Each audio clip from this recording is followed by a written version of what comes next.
The night had settled into the kind of silence that didn't feel natural, more like the world had lowered its volume out of politeness.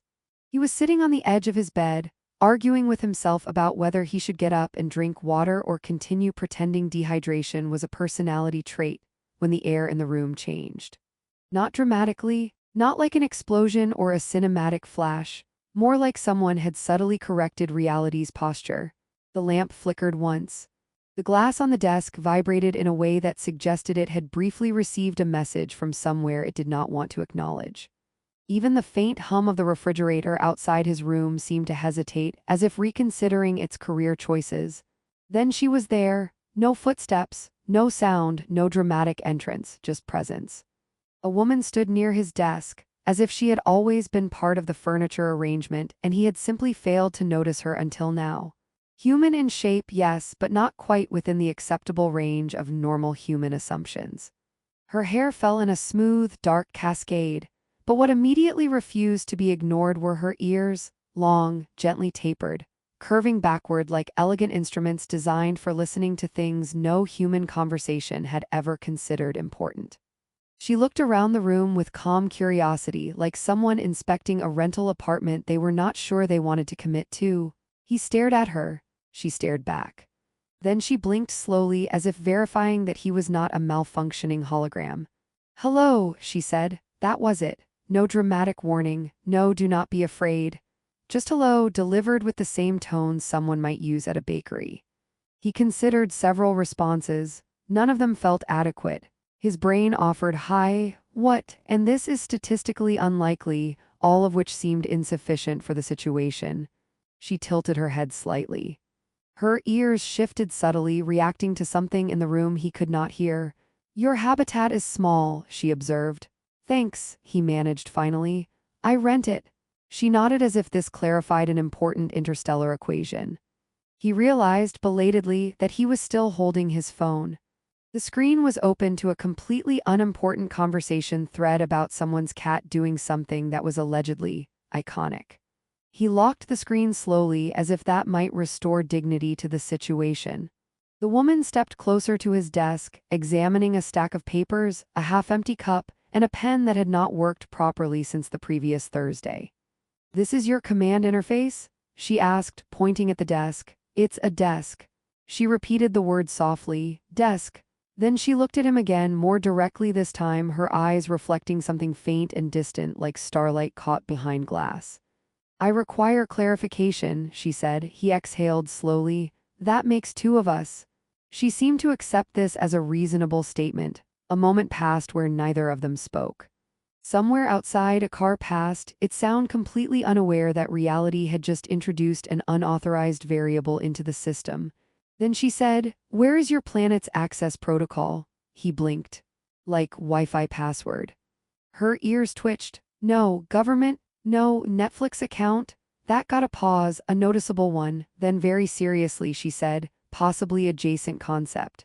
He sat down on the bed more slowly than he intended, as if sudden movements might trigger additional unauthorized visitors. "Okay," he said carefully. "Let's assume I understand none of what you're asking, which is accurate. Start over." She studied him for a long moment, not judgmentally, more like someone trying to understand why a tool designed for one function had decided to become furniture. Then unexpectedly she said, "You are calmer than expected." "I'm not calm," he replied. "I'm just bad at reacting quickly. There's a difference." She considered this, then nodded as if it had been entered into a database. "I am called Lyra," she said. "That's manageable," he replied before he could stop himself, her ears angled slightly upward. "Manageable? Sorry, Earth complement system is broken." This earned a faint sound from her that might have been laughter or a diagnostic signal. It was hard to tell. She moved toward the window, looking outside. The city lights spread across the distance like scattered code trying to compile itself into meaning. "This world is not listed correctly," she said. He leaned back slightly. "In what database?" "In several," she replied. That was not reassuring in the way he felt it should have been. He tried again. "So you're saying Earth is mislabeled?" She turned back toward him. "Incomplete record, contradictory classification, frequent omissions." He frowned. "That honestly sounds like every government document I've ever seen." She tilted her head. You have encountered systemic catalog errors before? All the time, usually involves taxes. She seemed to process that as an advanced form of survival experience. Then she walked closer again, studying him more directly now. Not invading, but evaluating like a scientist trying to determine why a specimen was not behaving according to expected biological models. You are human, she said. That is generally the consensus.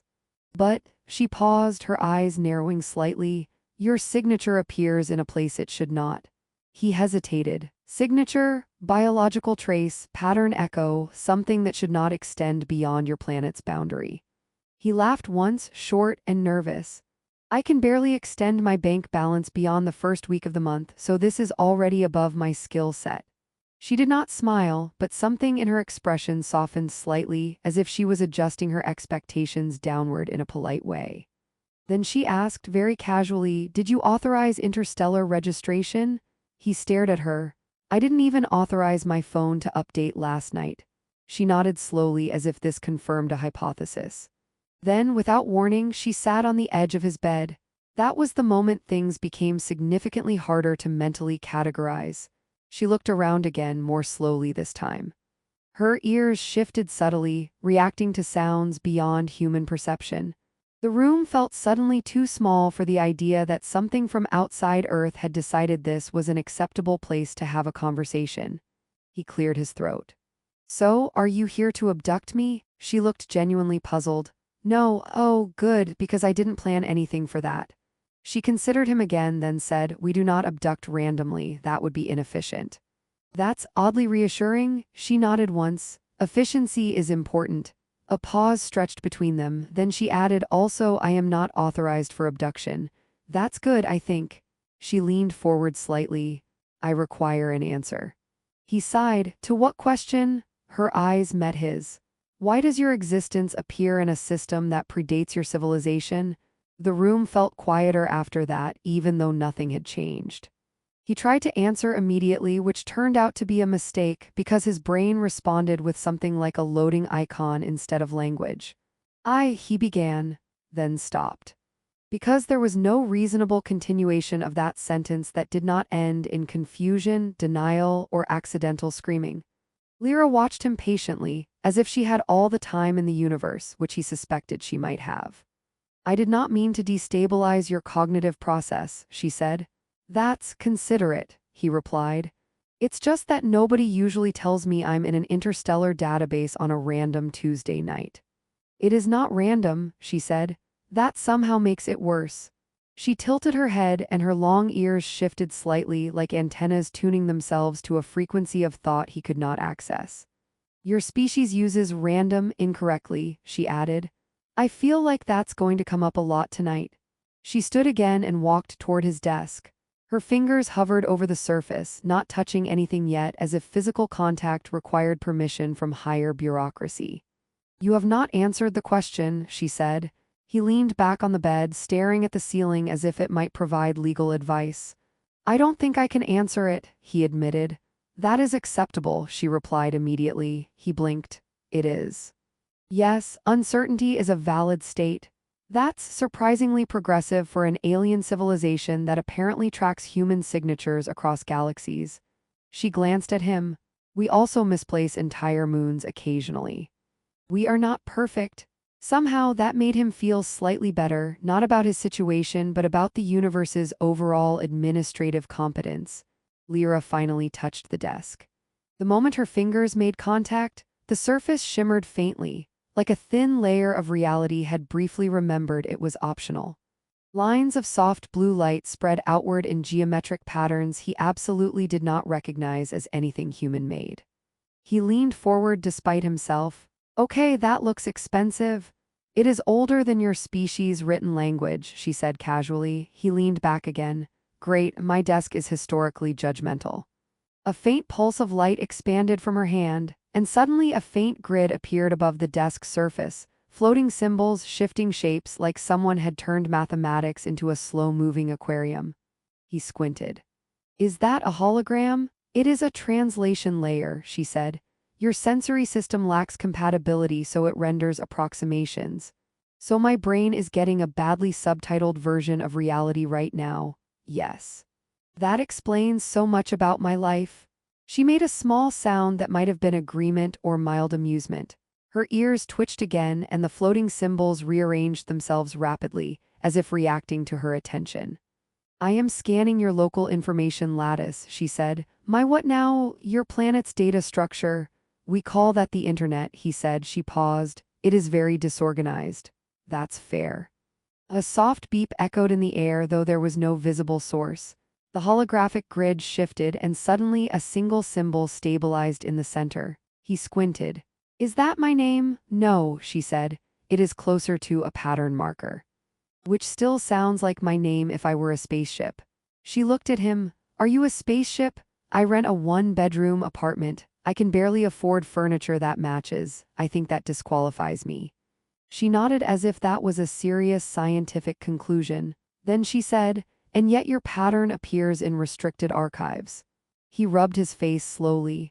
I feel like I should be more excited about being in restricted archives, but honestly I'm mostly tired. That is also noted, she said. Of course it is. The holographic symbols expanded again, forming what looked like a spiral of shifting constellations. Some of them resembled star maps, some resembled biological structures. Some looked suspiciously like a grocery receipt if you stared at it long enough. He pointed at it. Is that supposed to be me? It is a partial projection of your classification trace. I don't like the word classification in this context. She ignored that. There are inconsistencies, she said. Your origin point is correctly registered, your planetary coordinates are stable. But your resonance signature appears in a second registry. He frowned. So I'm like double booked in a sense? That's not comforting. She turned slightly toward him. It is unusual. I'm starting to feel like unusual is your civilization's version of this is a big problem. Sometimes, she admitted. The hologram shifted again. This time it displayed something like a fractured grid of interconnected points with one node glowing brighter than the rest. It pulsed gently like a heartbeat. Lyra pointed at it. This node should not exist. He squinted. That looks like a Wi-Fi signal that got emotionally overwhelmed. She tilted her head. Wi-Fi, never mind. The room felt warmer now, or maybe that was just him realizing he had not blinked properly in several minutes. So what you're saying, he began carefully, is that somewhere in the universe there's a file that has me in it when I shouldn't be in it. Yes, and that's bad. It is unaccounted. That also sounds bad. She nodded. It is not yet classified as danger. Yet, she considered him for a moment. Your species enjoys turning unknowns into danger quickly. Hey, we're efficient like that. A faint flicker passed through the hologram again, and suddenly the symbols distorted for a split second, like something had brushed against them from the other side.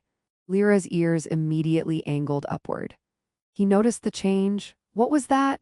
She didn't answer immediately. Instead, she placed her hand more firmly on the desk and the blue light intensified. Then she said, quieter, something is looking back. He straightened, looking back.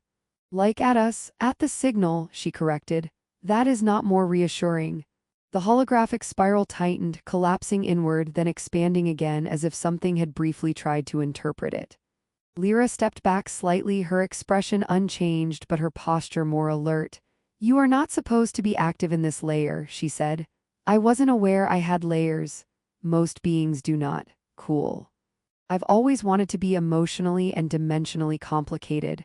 A faint distortion rippled through the air again. The light in the hologram flickered. Then, very suddenly, everything stabilized. Silence returned.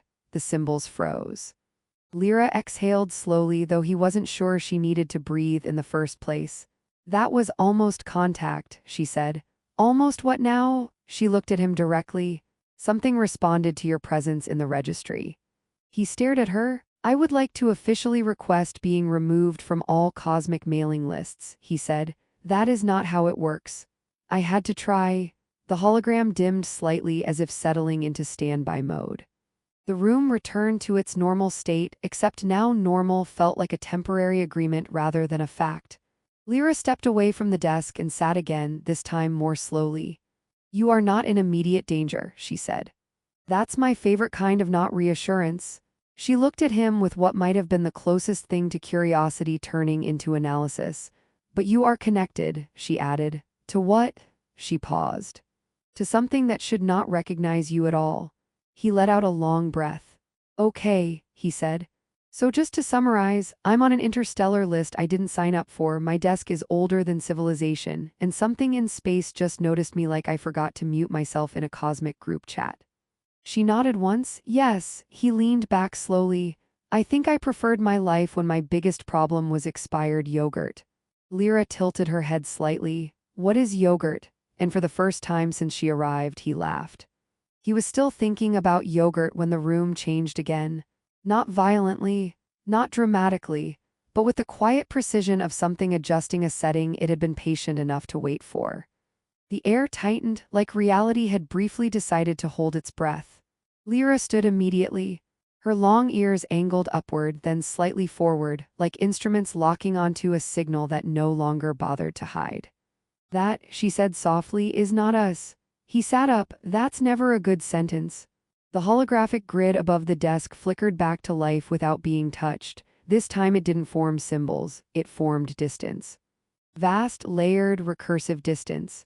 He saw stars not as points but as systems, networks, threads, and in the center of it all, faintly pulsing, was the same fractured node he had seen before, only now it was larger, closer. Or maybe it had always been this close and he had only just been given permission to notice. Okay, he said slowly, I'm going to assume that glowing space diagram is not decorative. It is a response map, Lyra said. To what? To your recognition? He exhaled. I don't like how often I'm being recognized by things I've never met. The air above the desk rippled again, not like a screen glitch this time, but like something pressing gently from the other side of a thin membrane. Then it spoke, not in words, in structure. His mind translated it poorly, like bad subtitles again, but the meaning arrived anyway, found. He stood up so fast he nearly knocked over the chair. Nope, absolutely not. I am not available for cosmic customer support. Lyra didn't move.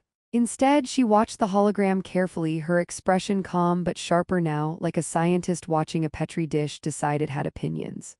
This is why your classification was sealed, she said. My what? Your signal signature is an old registry key, a dormant identifier, it should have decayed. Great, he said, so I'm expired software. The hologram pulsed again, found. Again, the desk vibrated softly, he pointed at it. Is it excited? Not emotion, she said. Resonance matching? Right, of course, because even my furniture is now participating in my identity crisis. Lyra stepped closer to him, then did something unexpected. She reached out and tapped his chest lightly. He froze. That's new, he said. You are stable, she said. That is not what I meant. Her ears shifted slightly, then she turned back to the hologram. The system is a tempting handshake, she said. Like a greeting, like confirmation of existence. He swallowed. And what happens if it confirms me? She paused. That depends on what you were originally meant to be. He laughed once, short and disbelieving. I was originally meant to pay rent and forget my passwords. The hologram suddenly expanded. The room disappeared. Not physically, but perceptually. He was still standing in his apartment, but also somewhere else, layered on top of it like a second reality was being projected through the cracks. He saw vast structures floating in space.